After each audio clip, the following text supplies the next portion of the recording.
Former President Noynoy Aquino was laid to rest at the Manila Memorial Park in Parañaque City. Apollo did a final inspection for his beloved human.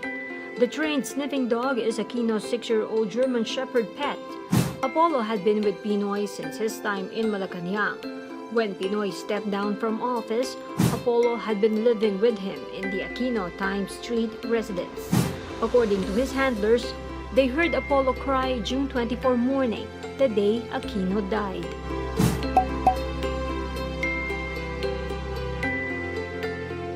They told GMA reporter Sandra Aguinaldo that since June 24, Apollo had been sitting quietly.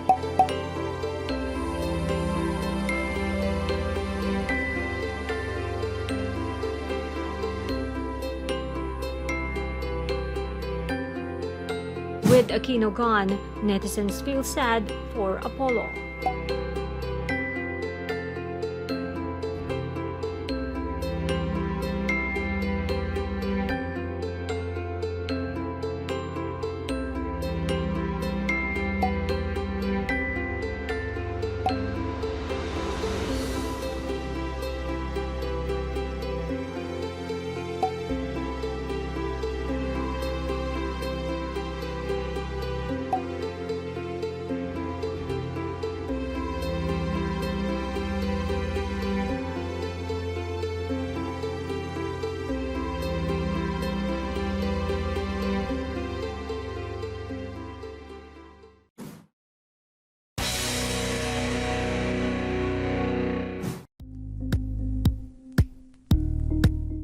Thank you for watching Politico TV. Please like and subscribe to our channel for more videos.